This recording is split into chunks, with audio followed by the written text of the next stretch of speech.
नमस्कार दोस्तों, स्वागत है आप सभी का हमारे चैनल पौराणिक लोक पर। ओम नमः शिवाय। हर हर महादेव। भगवान भोलेनाथ आप सभी भक्तों पर सदैव ही अपनी कृपा बनाए रखे। मित्रों, देवों के देव महादेव बहुत ही भोले माने जाते हैं, इसलिए इनका एक नाम भोलेनाथ भी है। वैसे तो भगवान भोलेनाथ अपने भक्तों की क्षणिक मात्र की भक्ति से ही प्रसन्न हो जाते हैं और इसलिए उन्हें प्रसन्न करने के लिए किसी भी तरह के विशेष पूजन की आवश्यकता नहीं होती। परंतु कई भक्त शिव जी की कृपा पाने के लिए सोमवार का व्रत और पूजन करते हैं।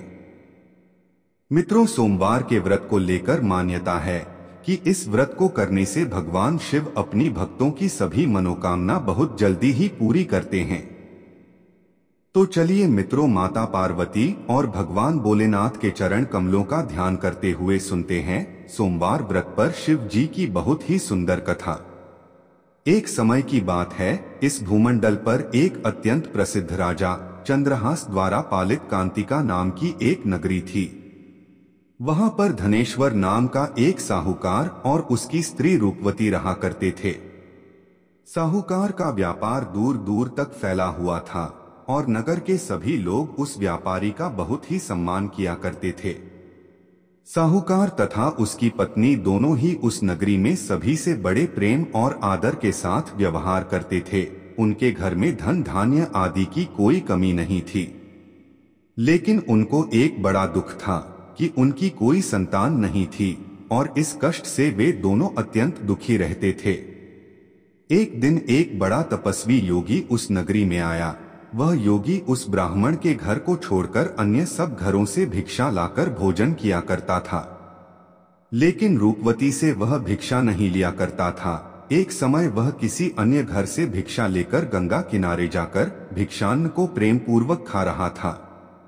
तभी धनेश्वर ने योगी को देखा और अपनी भिक्षा के अनादर से दुखी होकर योगी से बोला, महात्मन, आप सब घरों से भिक्षा लेते हैं परंतु मेरे घर की भिक्षा कभी भी नहीं लेते, इसका कारण क्या है? योगी ने कहा कि निसंतान के घर की भीख पतितों के अन्न के तुल्य होती है और जो पतितों का अन्न खाता है वह भी पतित हो जाता है। चूंकि तुम निसंतान हो, अतः पतित हो जाने के भय से मैं तुम्हारे घर की भिक्षा नहीं लेता हूँ। धनेश्वर यह बात सुनकर अपने मन में बहुत दुखी हुआ और हाथ जोड़कर योगी के पैरों पर गिर पड़ा तथा दुखी भाव से कहने लगा, हे महाराज, यदि ऐसा है तो आप मुझको पुत्र प्राप्ति का उपाय बताइए। आप सर्वज्ञ हैं, मुझ पर अवश्य ही यह कृपा कीजिए। धन की मेरे घर में कोई कमी नहीं, परंतु मैं पुत्र न होने के कारण अत्यंत दुखी हूँ। आप मेरे इस दुख का हरण करें, आप सामर्थ्यवान हैं। यह सुनकर योगी कहने लगे, हे ब्राह्मण, तुम चंडी देवी की आराधना करो, ऐसा करने से तुम्हें पुत्र रत्न की प्राप्ति होगी। साहूकार ने घर आकर अपनी स्त्री से सब वृत्तांत कहा और स्वयं तप के निमित्त वन में चला गया।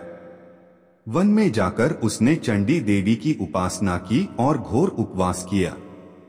चंडी देवी ने 16वें दिन उसको स्वप्न में दर्शन दिया और कहा, हे धनेश्वर, मैं तेरी भक्ति भाव से अत्यंत प्रसन्न हूँ। तुझे शीघ्र ही पुत्र रत्न प्राप्त होगा, लेकिन वह 16 वर्ष की आयु में ही मृत्यु को प्राप्त हो जाएगा।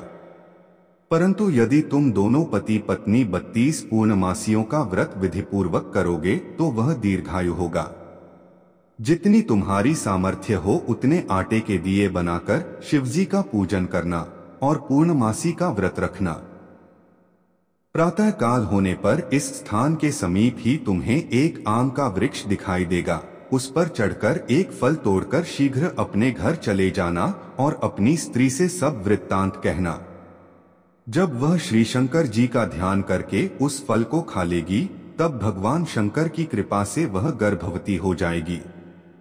जब वह ब्राह्मण प्रातः काल उठा तो उसने उस स्थान के पास ही एक आम का वृक्ष देखा जिस पर एक आम का फल लगा हुआ था।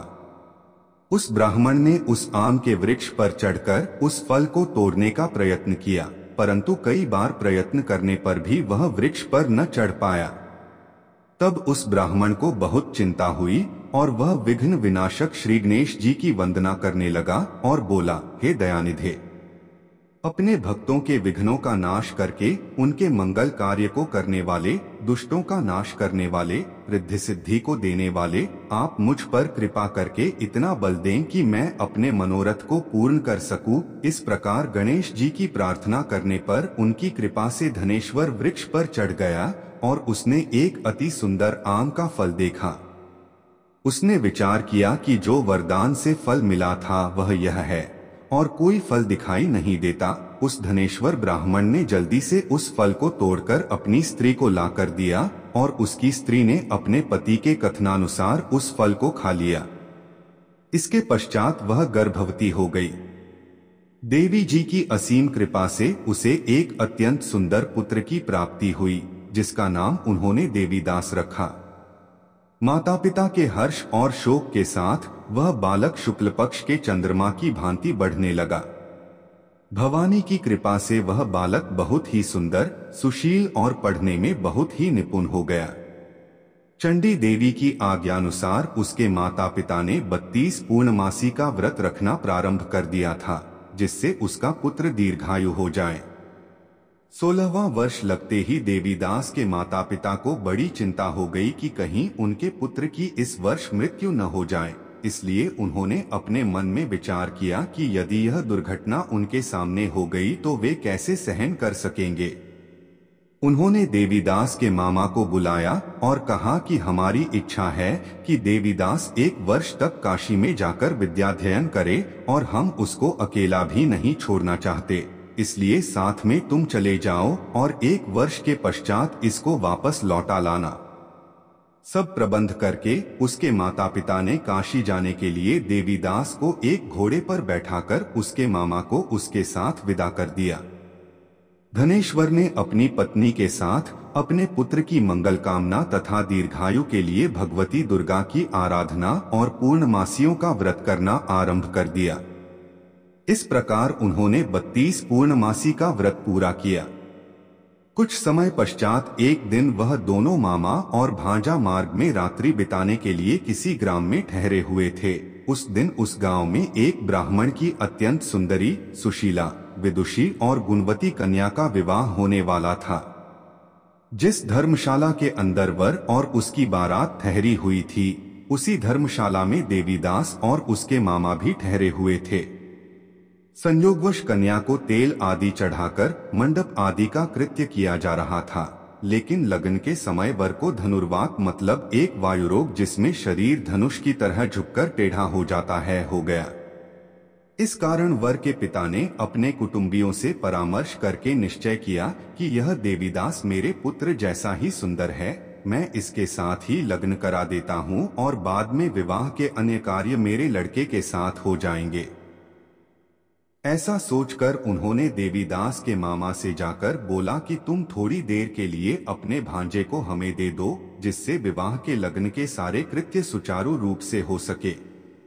तब उसका मामा कहने लगा कि जो कुछ भी कन्यादान के समय वर को मिले वह सब हमें दे दिया जाए, तो मेरा भांजा इस बारात का दूल्हा बन जाएगा।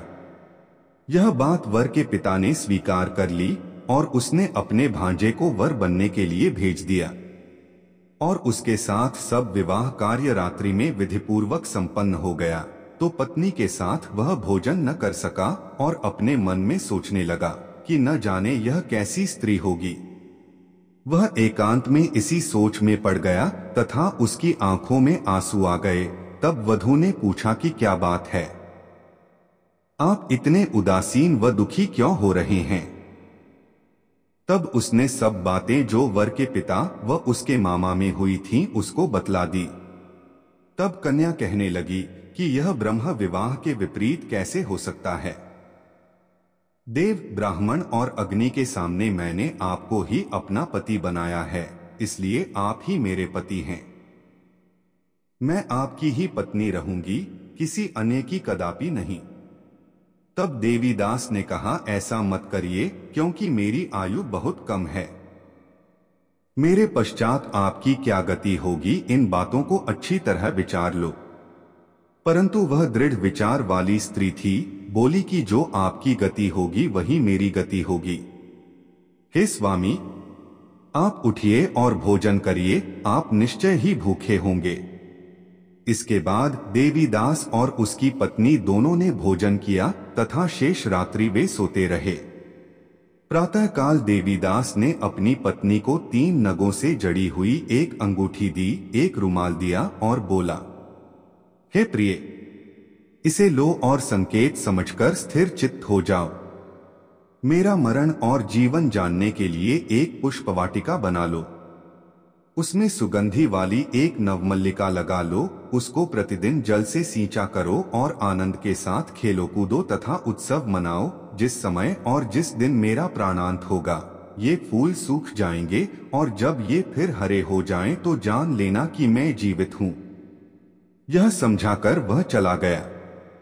प्रातः काल होते ही वहां पर गाजे बाजे बजने लगे और जिस समय विवाह के कार्य समाप्त करने के लिए वर तथा सब बाराती मंडप में आए तो कन्या ने वर को भली प्रकार से देखकर अपने पिता से कहा कि यह मेरा पति नहीं है।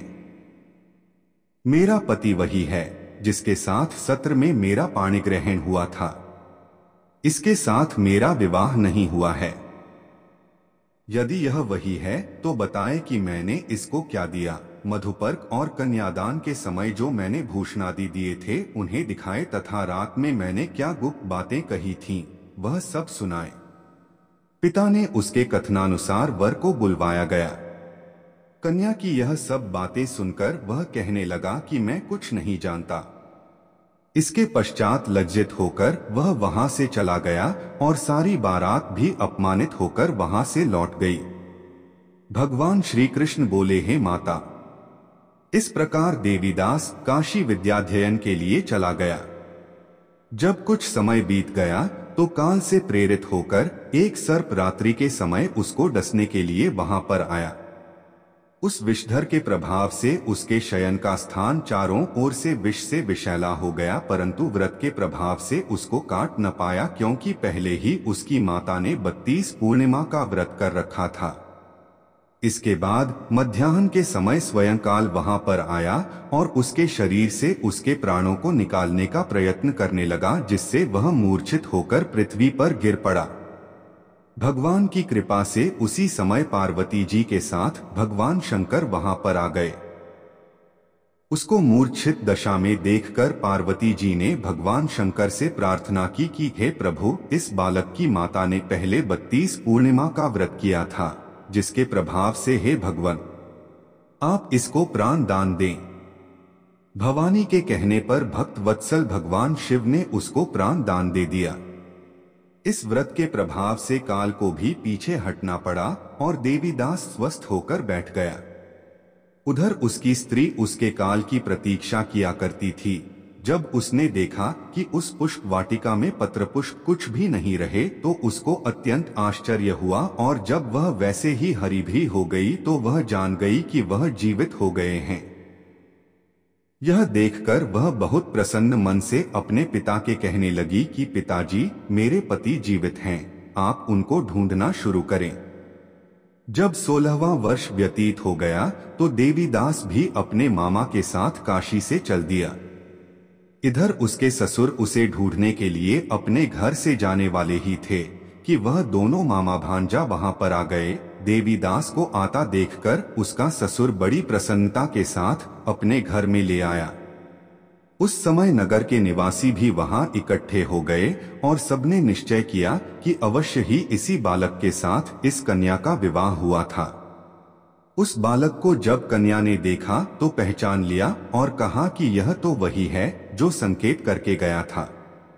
तदुपरांत सभी कहने लगे कि भला हुआ जो यह आ गया, और सब नगरवासियों ने आनंद मनाया। देवीदास इसके बाद अपनी पत्नी और मामा को लेकर वहां से अपने माता पिता के पास आने को चल दिया। उसके ससुर ने भी उसे बहुत सारा धन और दहेज दिया। इधर साहूकार और उसकी पत्नी भूखे प्यासे रहकर बेटे की प्रतीक्षा कर रहे थे। उन्होंने प्रण कर रखा था कि यदि उन्हें अपने बेटे की मृत्यु का समाचार मिला तो वह भी प्राण त्याग देंगे। उसी रात को भगवान शिव ने साहूकार के स्वप्न में आकर कहा कि साहूकार, मैंने तेरी भक्ति और सच्ची श्रद्धा से प्रसन्न होकर तेरे पुत्र को लंबी आयु प्रदान की है, इसलिए अब तू निश्चिंत हो जा। सुबह जब साहूकार का पुत्र अपने घर की तरफ चल रहा था तो उसके माता पिता को लोगों ने खबर कर दी और कहा कि तुम्हारा पुत्र देवीदास अपनी पत्नी और मामा के साथ आ रहा है। ऐसा समाचार सुनकर पहले तो उन्हें विश्वास नहीं हुआ, लेकिन जब देवीदास आया और उसने अपने माता पिता के पैर छुए तो देवीदास के माता पिता ने उनका स्वागत किया, आरती उतारी और दोनों को अपने सीने से लगा लिया। दोनों के आने की खुशी में धनेश्वर ने बहुत सारा धन, दान, दक्षिणा आदि ब्राह्मणों को दी। इसी प्रकार जो कोई भक्त भगवान भोलेनाथ को सच्चे मन से पूजा अर्चना करता है और सोमवार व्रत करता है तो भगवान भोलेनाथ की कृपा से उसके सभी दुख दूर होते हैं और सभी मनोकामनाएं पूर्ण होती हैं और उसका सदा ही कल्याण होता है। तो बोलिए मित्रों, हर हर महादेव, जय शिव शंभू, जय भोलेनाथ।